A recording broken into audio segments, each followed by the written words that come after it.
สบายดีพี่น้องแล้วก็FCทั้งหลายนะมื้อนี้สิมากินส้มนะนี่ปลาแดะนะปลาแดะแบบบ้านๆนะเฮ็ดเอานะมากินกับมะขามนะมะขามน้อยนะมะขามส้มนะขึ้นตาให้ตาหนานะขึ้นตาเกลเขาเกลน้ำนะเพราะมันก็เป็นยามเกลเขาเลยนะยามนี้นะเป็นฤดูเก็บเกลเลยนะแต่ขึ้นมากะฮอนๆเมื่อยๆนะเลยกินชมก้อนเขานะรับรองว่าแซ่บนะนี่ว้าวแก้วบ่ธรรมดาได้เห็ดเองได้นี่ระดับเชฟอยู่แล้วนะมาเลยสิมากินให้เบิ่งเนาะมะขามพักตึงๆก่อนนะมันกำลังเริ่มสีใหญ่นะมะขามกะ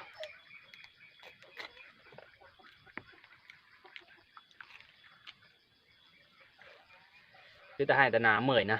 เลยกินชมนะเพิ่มวิตามินนะวิตามินซีนะเนาะ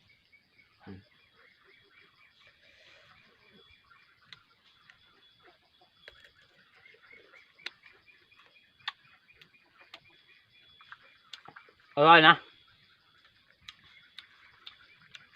แก้ววานนะแก้วปลาแดะแก้วปลาแดะที่เฮ็ดเองก็มือนะ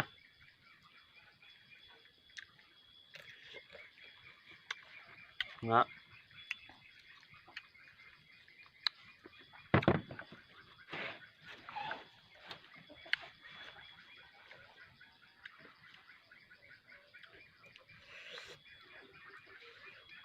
ปลาแดะที่เอาอยู่ให้อยู่หนานะงานมาเลยปลาใช้เบ็ดใช้หมองเอานะเลยมันได้ลายเลยเห็ดปลาแดะนะ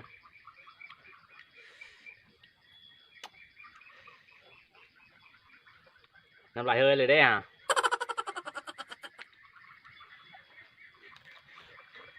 อื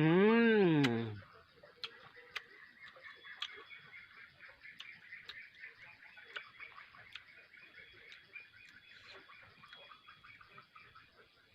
นึกสภาพผลเบิ้งได้เนาะเสียวจินน้ำลายสิแตะนะอือหือ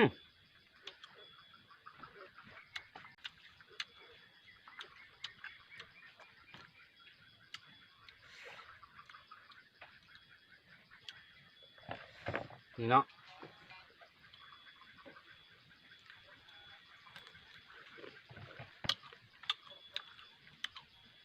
บอกเลยนะโคตรแซ่บ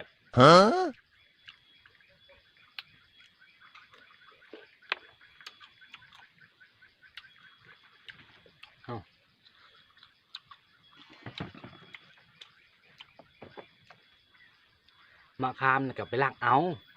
กับเจ้าบ้านเก่านั่นแหละแต่มื้อนี้ผู้เจ้ากับเจ้าเอาหนานะ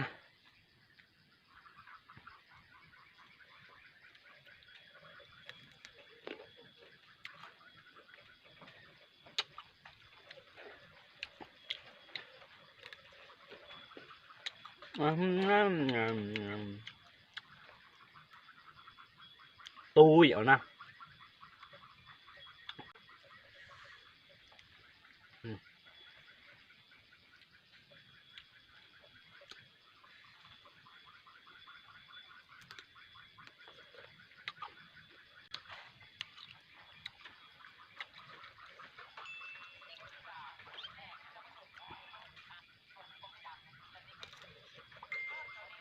อืม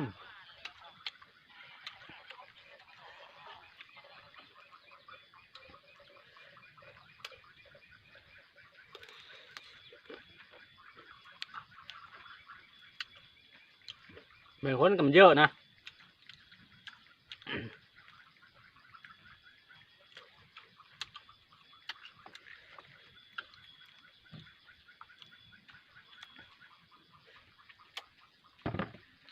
ไว้เหมือนคนนี่เนาะอยู่ให้อยู่นาคือเก้าพี่น้องมากินส้มกันนะ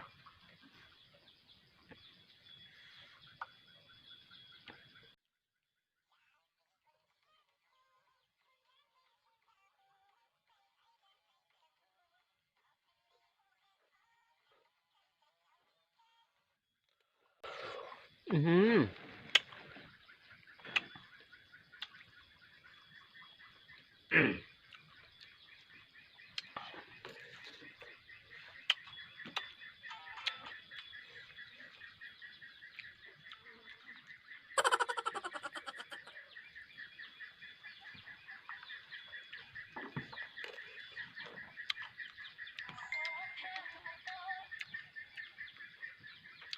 เขาเอาอะ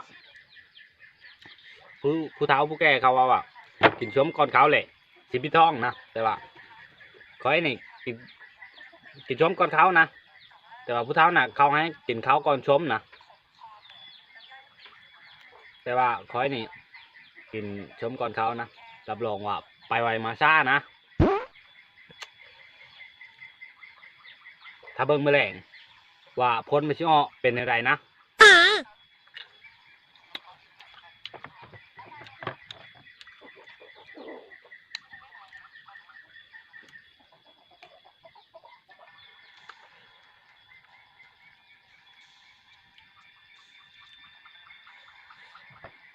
นี่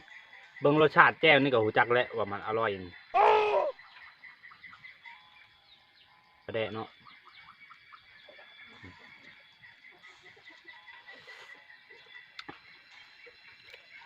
อือหือ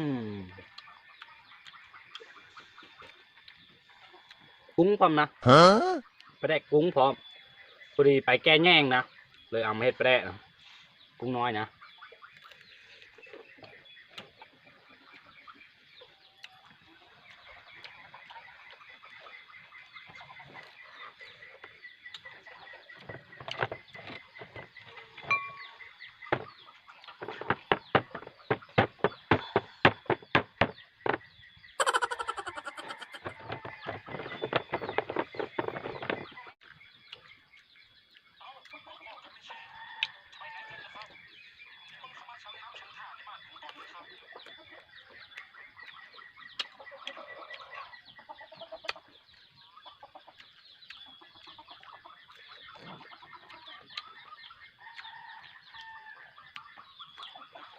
อือหือ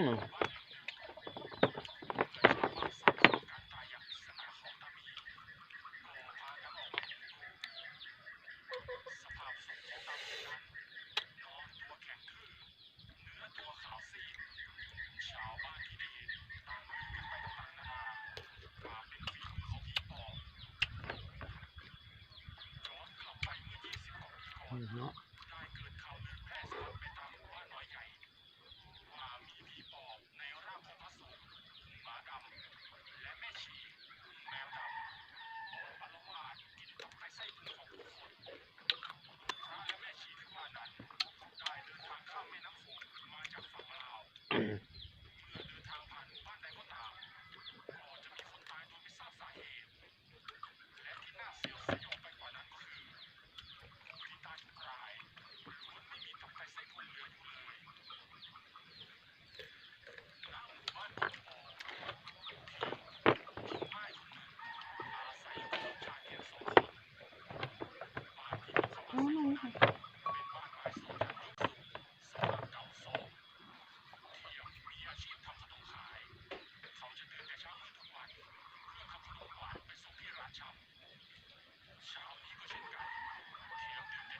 นู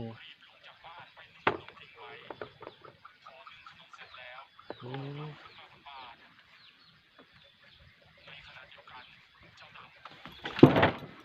นั่นปลาหลุดมือ ไปใช่ไหม ตารางเลยจะไปทางไหนเลยเตอนูนะนูมันอยู่เทงนี่จับเลยพอดีรูดมือนะกีต้อนะ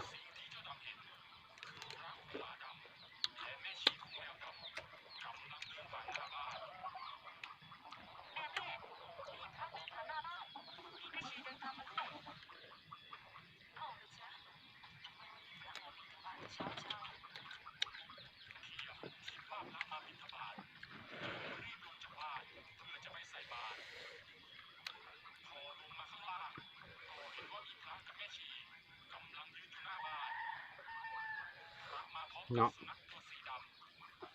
ปลาแดะนะป่าตัวป่านะค่อยสิกินให้เบิ่งเนาะ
นี่กินมา